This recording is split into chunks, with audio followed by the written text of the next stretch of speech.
Number system, संख्या पद्धति, ठीक है। नेचुरल नंबर, गिनती की संख्या को प्रकृत संख्या कहते हैं। इसे कैपिटल एन से सूचित करता है, क्योंकि जब भी हम कोई भी गिनती गिनते हैं तो वन से गिनते हैं, वन से चालू करते हैं, इसलिए गिनती की संख्या जो चालू होगा वो वन से चालू होगा, 1 2 3 4 5 डॉट डॉट डॉट, ठीक है। होल नंबर, होल नंबर किसे कहेंगे? गिनती के संख्या में जीरो को शामिल करने पर बना संख्या परिवार होल नंबर कहलाता है। जैसे गिनती की संख्या में क्या शामिल कर देंगे? गिनती की संख्या में जीरो को खाली डाल देंगे, ठीक है, तो जो संख्या परिवार बनेगा वो क्या कहलाएगा? होल नंबर, ठीक है। गिनती की संख्या में जीरो को शामिल करने पर बना संख्या परिवार होल नंबर कहलाता है, ठीक है। गिनती की संख्या में सिर्फ क्या करना है? जीरो को डाल देना है, तो वही होल नंबर हो जाएगा।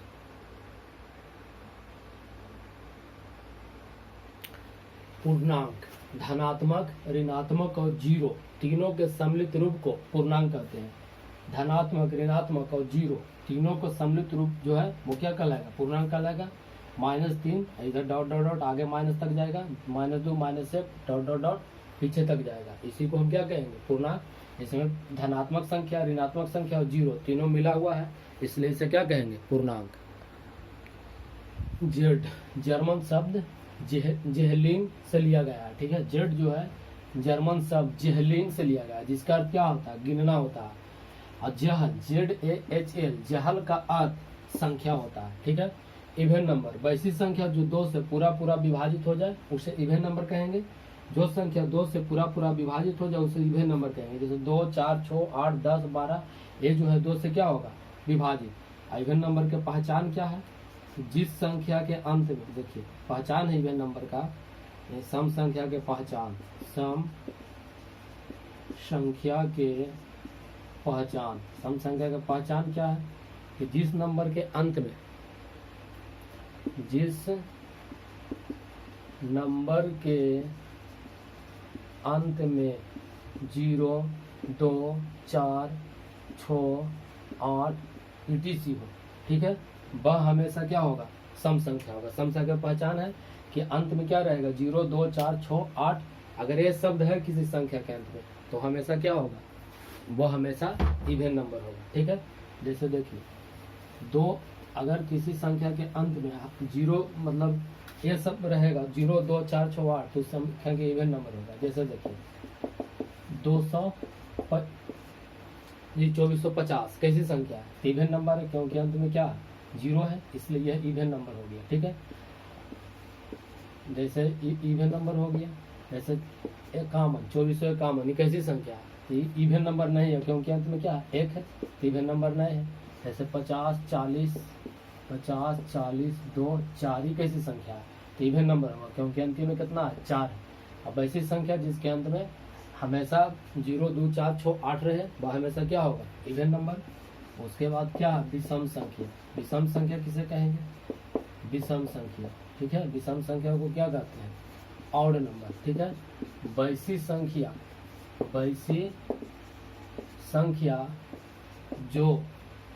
संख्या जो 2 से पूर्ण विभाजित ना हो, पूर्ण विभाजित ना हो, उसे ऑड नंबर कहते हैं। ऑड नंबर कहते हैं, उसे क्या कहेंगे? ऑड नंबर कहेंगे। जैसे में क्या होगा odd number? 1 3 5 7 9 11 13 15 dot dot dot, ये ऑड नंबर है, क्योंकि इस संख्या जो 2 से पूरा पूरा विभाजित नहीं होगा। ऑड नंबर की पहचान क्या है? देखिए ऑड नंबर की पहचान है क्या? अंत में क्या रहेगा? अंत में इसके छोड़ के रहेगा 0 2 4 6 8 नहीं रहेगा, बल्कि अंत में हमेशा क्या रहेगा? विषम संख्या रहेगा। मतलब किसी संख्या के अंत में, किसी संख्या के अंत में, ठीक है, विषम संख्या रहे, विषम संख्या रहे तो वह हमेशा विषम संख्या होगा। वह हमेशा कैसी संख्या होगा? विषम संख्या होगा। अगर अंत में विषम है तो हमेशा वह विषम संख्या ही होगा, ठीक है।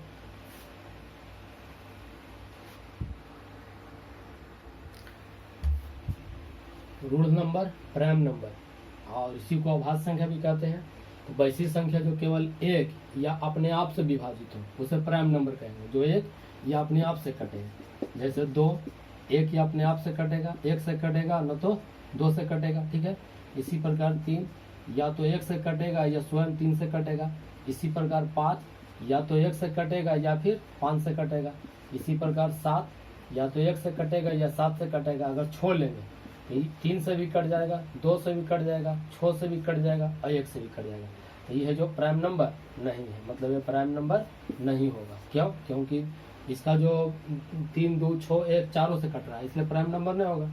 जो प्राइम नंबर तभी होगा जो एक या अपने आप से कट सके। इसको इस प्रकार भी बोल सकते हैं कि प्राइम नंबर, जो प्राइम नंबर के जो गुणनखंड है, प्राइम नंबर के गुणनखंड हमेशा, गुणनखंड हमेशा 2, मतलब गुणनखंड 2 होता है। मतलब प्राइम नंबर के गुणनखंडों की संख्या 2 होती है। गुणनखंडों की संख्या 2 होती है, 2 होती है। 2 मतलब गुणनखंड जो होगा हमेशा कै गो होगा? 2 गो। एगो स्वयं होगा, एगो एक होगा, ठीक है। जैसे 1, 2 गुणनखंड है, 1, 3। या प्राइम नंबर की परिभाषा ऐसे ही बोल सकते हैं कि वैसी संख्या जिसका केवल 2 गुणनखंड हो उसे प्राइम नंबर कहते हैं। क्योंकि प्राइम नंबर के गुणनखंड की संख्या क्या होता है? 2, एक और एक स्वयं, ठीक है। तो प्राइम नंबर किसे कहेंगे? वैसी संख्या जो केवल एक या अपने आप से विभाजित हो उसे प्राइम नंबर कहते हैं, ठीक है। इसी को रूट नंबर को भी कहते हैं।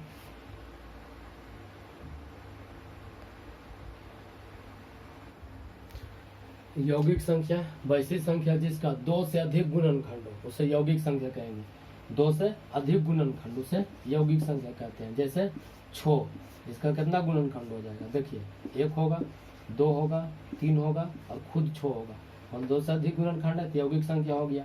इसी प्रकार 8, इसका कितना गुणनखंड होगा? 2 होगा, 1 होगा, 2 होगा, 4 होगा, 8 होगा, यौगिक संख्या है। वैसी संख्या जिसका 2 से अधिक गुणनखंड हो, मतलब 2 से अधिक गुणनखंड रहेगा तो यौगिक संख्या होगा। ऐसा भी 2 से अधिक गुणनखंड का मतलब है कि वैसी संख्या जो 2 मतलब अपने आप से और 1 से तो कटे ही, बाकी और भी संख्या से कट जाए उसे यौगिक संख्या कहते हैं। इसलिए इसका 2 से अधिक गुणनखंड होता है, ठीक है। मतलब 2 से अधिक गुणनखंड के कहने का मतलब है कि इसको परिभाषा इस प्रकार भी दे सकते हैं कि वैसी संख्या जो एक और अपने आप के अलावा और संख्या से भी विभाजित हो उसे यौगिक संख्या कहते हैं। जैसे 6, 8, 1, 2, 3, 6 4 गो से ही कट रहा है, यौगिक संख्या हो गया। 1, 2, 4, 8 4 से कट रहा है। इसी प्रकार 9, देखिए 3 1 से कटेगा, 3 से कटेगा, 1 से कटेगा, 3 से कटेगा और खुद 9 से कटेगा। तो ये भी क्या है? यौगिक संख्या है ना। इसका भी गुणनखंड 2 से अधिक है। वैसी संख्या जिसका गुणनखंड 2 से अधिक हो उसे यौगिक संख्या कहते हैं, ठीक है। और एक पॉइंट था कि सबसे छोटी अभाज्य संख्या कौन होती है? सबसे छोटी अभाज्य संख्या, सबसे छोटी अभाज्य संख्या 2 होती है। जो सबसे छोटी अभाज्य संख्या है वो कौन है? 2 है। 2 है जो सबसे छोटी अभाज्य संख्या है। परिमेय संख्या, इसको अंग्रेजी में क्या कहते हैं? Rational number, rational number. परिमेय संख्या वैसी संख्या, ठीक है, जो P/Q के रूप में हो। वैसी संख्या जो P/Q के रूप में हो, ठीक है, तथा PQ क्या हो? P और Q जो हो पूर्णांक हो, ठीक है, और PQ पूर्णांक हो और Q does not equal to 0। वैसी संख्या जो P/Q के रूप में हो तथा PQ पूर्णांक हो तथा Q does not equal to 0 हो, ठीक है, उसे क्या कहेंगे? उसे परिमेय संख्या कहते हैं। उसे परिमेय संख्या कहते हैं, उसे हम परिमेय संख्या कहते हैं। वैसी संख्या जो P/Q के रूप में हो, P और Q पूर्णांक हो, Q does not equal to 0 हो, उसे हम परिमेय संख्या कहते हैं। जैसे देखिए अब यहाँ P/Q के रूप में Q does not equal to 0 का मतलब क्या है?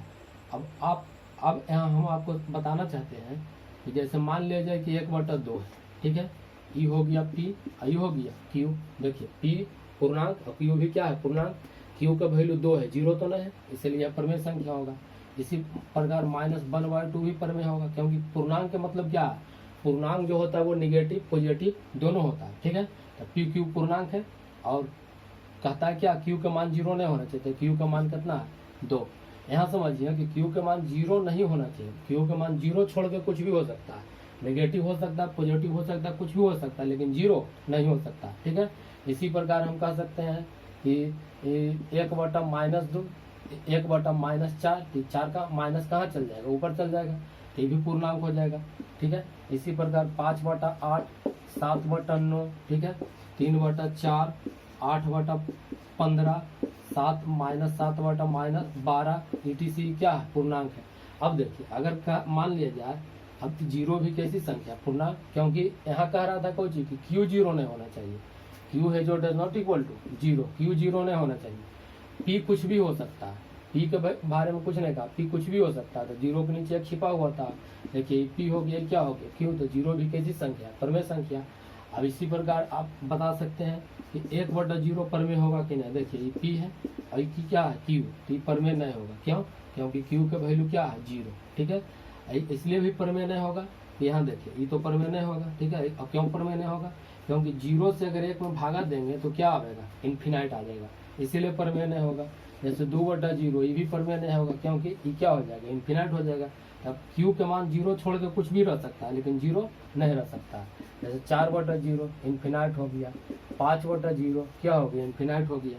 क्यू के मान क्या हो जाता है, क्यू के मान 0 छोड़ के कुछ भी रह सकता है, 0 नहीं रहेगा। ठीक है, इसलिए ये परमेय संख्या नहीं होगा। 0 छोड़ के कुछ भी रह सकता है, निगेटिव पॉजिटिव कुछ भी रहे, लेकिन 0 नहीं रहना चाहिए, इसलिए ये क्या है, परमेय संख्या नहीं है। ठीक है, परमेय संख्या का मानक रूप क्या होगा, देखिए परमेय संख्या जो होगा उसका मानक रूप P/Q के रूप में होना चाहिए। ठीक है, दूसरा पॉइंट है कि PQ क्या होना चाहिए, पूर्णांक होना चाहिए, पूर्णांक।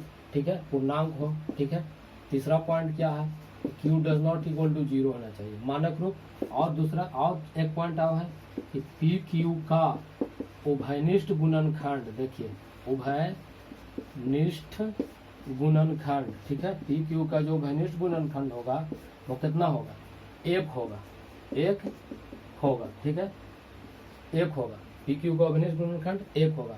मानक रूप P/Q के रूप में हो, PQ पूर्णांक हो, Q does not equal to 0 हो, और PQ का जो उभयनिष्ठ गुणनखंड हो 1 के अलावा नहीं होगा। ठीक है, जैसे देखिए 1/4, ठीक है, इसका P हो गया ये और Q हो गया, इसका जो कॉमन फैक्टर है, देखिए दोनों का जो कॉमन फैक्टर है। ठीक है, कॉमन फैक्टर माने उभयनिष्ठ गुणनखंड कितना होगा, 1 के अलावा नहीं, 1/4।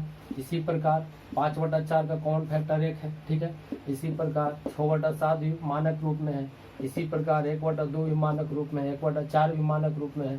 मानक रूप कहने का मतलब है कि जो परमेय संख्या का जो उभयनिष्ठ गुणनखंड होगा वो 1 के अतिरिक्त नहीं होगा। ठीक है, एक मतलब एक ही होगा, 1 के अलावा नहीं होगा, PQ के उभयनिष्ठ 1 होगा।